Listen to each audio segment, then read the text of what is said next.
में आगे बढ़ेंगे। गौहत्या पर शंकराचार्य अभिमुक्तेश्वरानंद सरस्वती ने बयान दिया है। उन्होंने गौहत्या पर रोक क्यों नहीं लग रही है, इस बात का जिक्र किया और साथ ही उन्होंने ये भी कहा है कि गौहत्या नहीं रोकने वाले हिंदू बिल्कुल नहीं है। हिंदू होने की पहली शर्त ही है गौरक्षक होना। गौ माता को राज्य माता घोषित किया जाना चाहिए, वो हमें हिंदू होने का प्रमाण दे। 40 दिन में हिंदू होने का प्रमाण दीजिए, ये शंकराचार्य ने कहा है। हालांकि गौ सेवा, गौरक्षा, इन तमाम मुद्दों को लेकर के ये मुहिम शंकराचार्य अभिमुक्तेश्वरानंद सरस्वती की कोई नई नहीं है। वो बहुत लंबे समय से गौ संरक्षण और गौ हत्या रोके जाने को लेकर के अभियान चला रहे हैं, लेकिन ये पहली बार है जब 40 दिनों का अल्टीमेटम शंकराचार्य अभिमुक्तेश्वरानंद सरस्वती की तरफ से दिया गया है और अब ये तीखा बयान माना जा रहा है। इस दौरान उनका कहना रहा कि गौहत्या रोकने में नाकाम रहने वाला व्यक्ति हिंदू हो ही नहीं सकता है। साथ ही उन्होंने कहा कि हिंदू होने की पहली ही शर्त गौरक्षक होना है और राज्य स्तर पर गौ माता को राज्य माता घोषित किया जाए। हमारा प्रमाण तो उन्होंने मांग लिया, अब उनको प्रमाण देने की जरूरत है कि वो हिंदू हैं कि नहीं। और हिंदू होने की पहली शर्त है गौरक्षक होना चाहिए।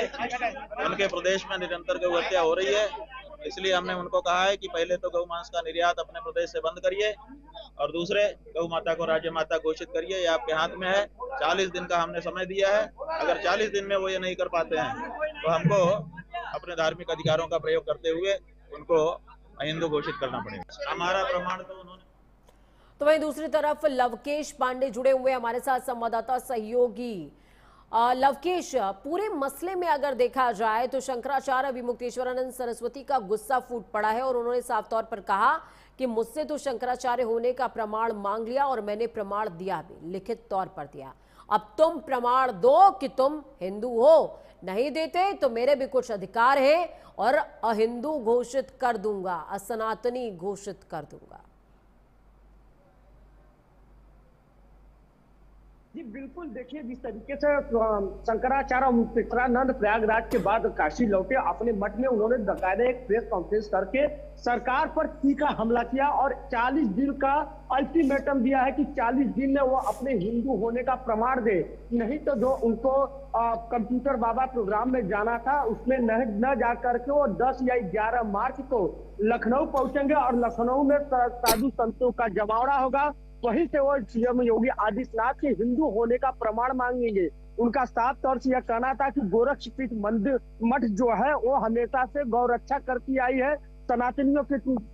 सनातनी जो है वो गौरक्षा की रक्षा करते हुए आए हैं, लेकिन जिस तरीके से सीएम योगी आदित्यनाथ उन्होंने तीखा प्रहार किया, हमला किया कि उत्तर प्रदेश में 40% गाय निर्यात हो रही है और गायें लुप्त हो रही हैं, भैंसों की संख्या ज्यादा हो रही है, तमाम तरीके के उन्होंने आरोप लगाए। उन्होंने कहा कि उन्होंने तो हमें 24 घंटे का समय दिया था और हमने 24 घंटे के अंदर उन्हें लिखित तौर पर प्रमाण दिया, लेकिन अब मुख्यमंत्री योगी आदित्यनाथ बताए उन्हें मैं 40 दिन का समय दे रहा हूं, वो अपने हिंदू होने का प्रमाण दे, नहीं तो जिस तरीके से गौ हत्या हो रही है, गौ मांस बिक रहे हैं, उस निर्यात पर रोक लगाए। क्योंकि जिस उत्तर प्रदेश में सबसे ज्यादा 40% जो है गौ हत्या हो रही है, गौ निर्यात हो रहे हैं, तमाम तरीके से देखा भी जा रहा है कि कंटेनर में गाय पकड़ी जा रही है, अवैध तस्करियां हो रही हैं। इन सब चीजों को लेकर के उन्होंने बड़े आरोप लगाए हैं। यही नहीं बल्कि देखिए जिस तरीके से वो प्रयागराज से बिना स्नान किए लौटे, उसके बाद उनका आज जिस तरीके से गुस्सा टूट पड़ा है मुख्यमंत्री योगी आदित्यनाथ पर, हमला इसने हमलावर होकर के उन्होंने चेतावनी तक दे दी है, अगर वो नहीं होते हैं तो 10 और 11 मार्च को उन जो स्वामी शंकराचार्य अभिमुक्तेश्वरानंद है वो लखनऊ में जाकर के घिराव करेंगे। वहीं उन्हें पाखंडी, हिंदू पाखंडी, तमाम तरीके के आरोप लगा करके उन्होंने अल्टीमेटम दिया। अब ये देखना होगा कि मुख्यमंत्री योगी आदित्यनाथ इनके 40 दिन के दिए गए जो समय है, चलिए बहुत शुक्रिया हमारे साथ जुड़ने के लिए लवकेश।